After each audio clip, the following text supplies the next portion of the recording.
Oh, hello, great readers. I'm Bilchen. I'm Nimicum. I'm Ven Chan.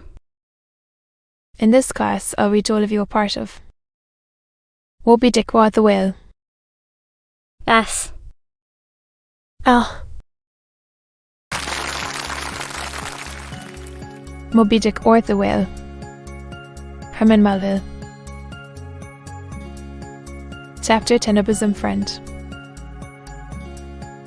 Returning to the spouter from the chapel, I found Queek there quite alone. He having left the chapel before the benediction some time. He was sitting on a bench before the fire, with his feet on the stove hearth, and in one hand was holding close up to his face that little negro idol of his, peering hard into its face, and with the jackknife gently whittling away at its nose. Meanwhile, he maintained himself in his heathenish way. But being now interrupted, he put up the image, and pretty soon, going to the table, took up a large book there, and placing it on his lap began counting the pages with deliberate regularity. At every 50th page his eye fancied stopping a moment, looking vacantly around him, and giving utterance to a long-drawn gurgling whistle of astonishment. He would then begin again at the next 50, seeming to commence at number 1 each time, as though he could not count more than 50, and it was only by such a large number of 50s being found together that his astonishment at the multitude of pages was excited. With much interest I sat watching him. Savage though he was, and hideously marred about the face, at least to my test-eyed countenance, yet had a something in it which was by no means disagreeable. You cannot hide the soul.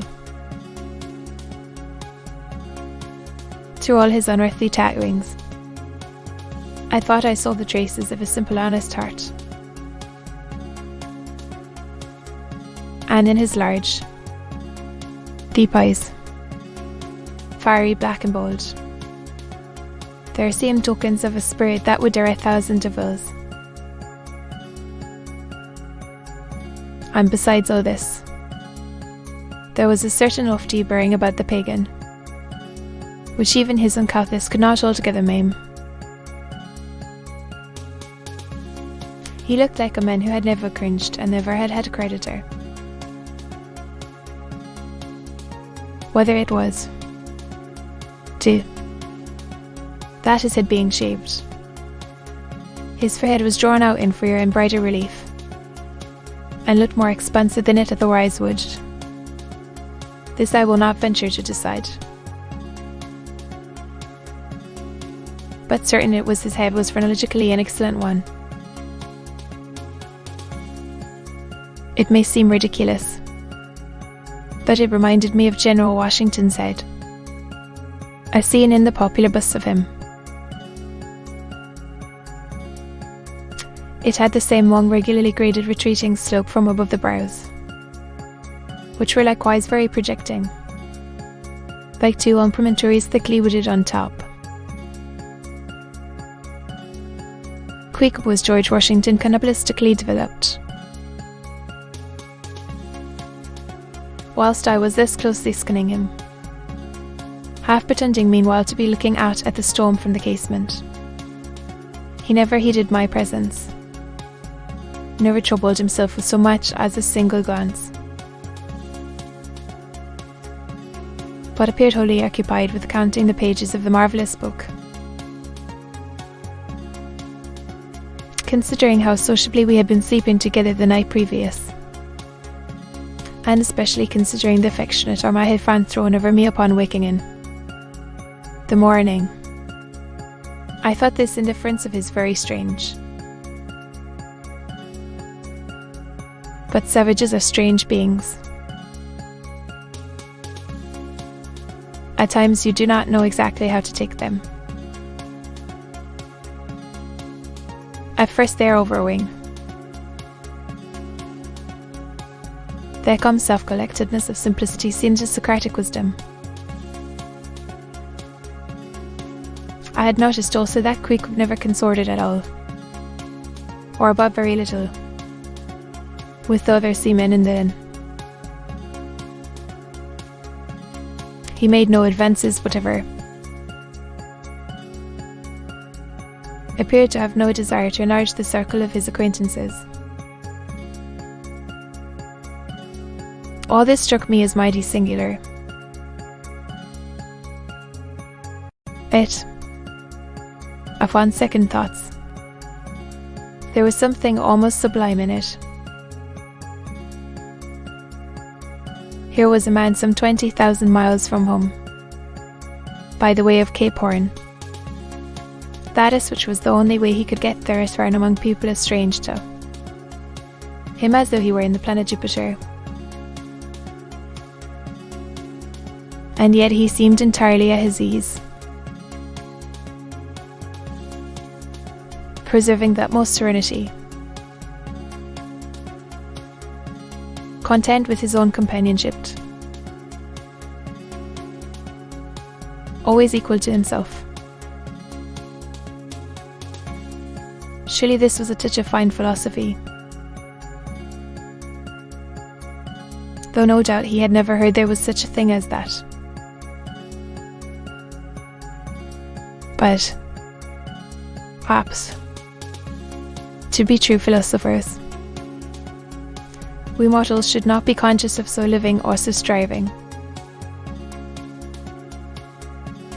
So soon as I hear that such was such a man gives himself out for a philosopher, I conclude that, like the dyspeptic old woman, he must have broken his digester. As I sat there in that now lonely room, the fire burning low, in that mild stage when, after its first intensity has warmed there, it then only glows to be looked at. The evening shades and phantoms gathering round the casements, and purring in upon us silent, solitary twain. The storm booming without in silence was. I began to be sensible of strange feelings. I felt a melting in me.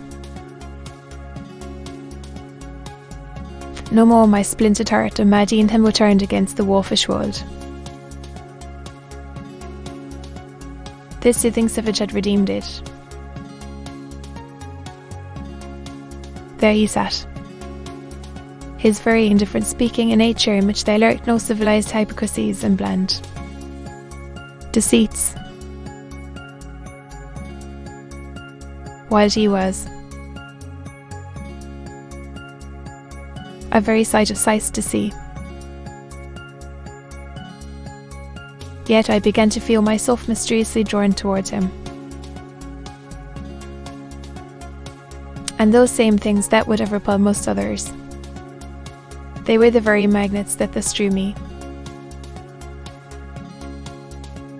I'll try a pagan friend, thought I, since Christian kindness has proved but hollow courtesy.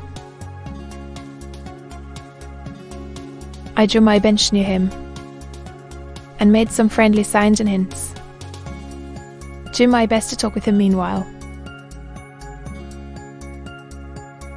At first he little noticed these advances, but presently, upon my referring to his last night's hospitalities, he made out to ask me whether we were again to be bedfellows. I told him yes. Which I thought he looked pleased, perhaps a little complimented. We then turned over the book together, and I endeavoured to explain to him the purpose of the printing and the meaning of the few pictures that were in it. Thus I soon engaged his interest, and from that we went to jabbering the best we could about the various outer sights to be seen in this famous town. Soon I proposed a social smoke, and purchasing his pouch and tomahawk, he quietly offered me a puff. And then we sat exchanging puffs from that wild pipe of his, and keeping it regularly passing between us. If there yet lurked any ice of indifference towards me in the pagan's breast, this pleasant genial smoke we had soon thawed it out, and left us cronies. He seemed to take to me quite as naturally and unbiddenly as I to him. And when our smoke was over, he pressed his forehead against mine, clasped me round the waist, and said that henceforth we were married, meaning, in his country's phrase, that we were bosom friends. He would gladly die for me, if need should be. In a countryman, this sudden flame of friendship would have seemed far too premature, a thing to be much distrusted. But in this simple savage those old rules would not apply. After supper, and another social chat and smoke, we went to our room together. He made me a present of his embalmed head, took out his enormous tobacco wallet, and groping under the tobacco, drew out some $30 in silver. Then spreading them on the table, and mechanically dividing them into equal portions, pushed one of them towards me, and said it was mine. I was going to remonstrate, but he silenced me by pouring them into my trousers pockets. I let them stay. He then went about his evening prayers, took out his idol, and removed the paper fireboard. By certain signs and symptoms, I thought he seemed anxious for me to join him. But well knowing what was to follow, I deliberated a moment whether, in case he invited me, I would comply or otherwise.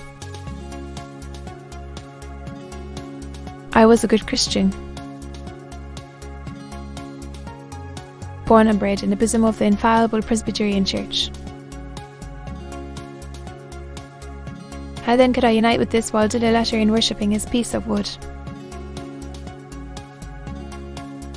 But what is worship? Thought I. Do you suppose now, Ishmael, that the magnanimous God of heaven and earth, pagans and all included, can possibly be jealous of an insignificant bit of black wood? Impossible. But what is worship? To do the will of God, that is worship. And what is the will of God? To do to my fellow men what I would have my fellow men to do to make, that is the will of God. Then, quick is my fellow man. And what do I wish that this quick would do to me? I unite with me in my particular Presbyterian form of worship. Consequently, I must then unite with him in his. I go. I must turn it a letter. So I kindled the shavings. Help prop up the innocent little idol. A Friddenberg biscuit with quick. Stood before him twice or thrice. Kissed his nose. And that done, we undressed and went to bed, at peace with our own consciences and all the world. But we did not go to sleep without some little chat.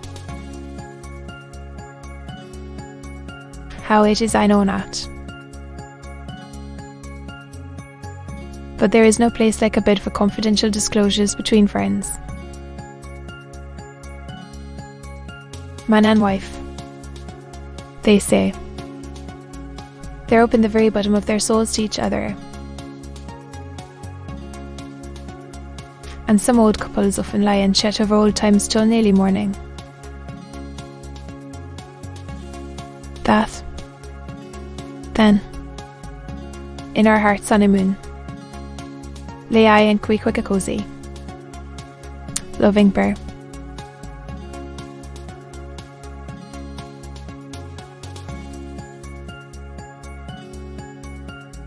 To be continued.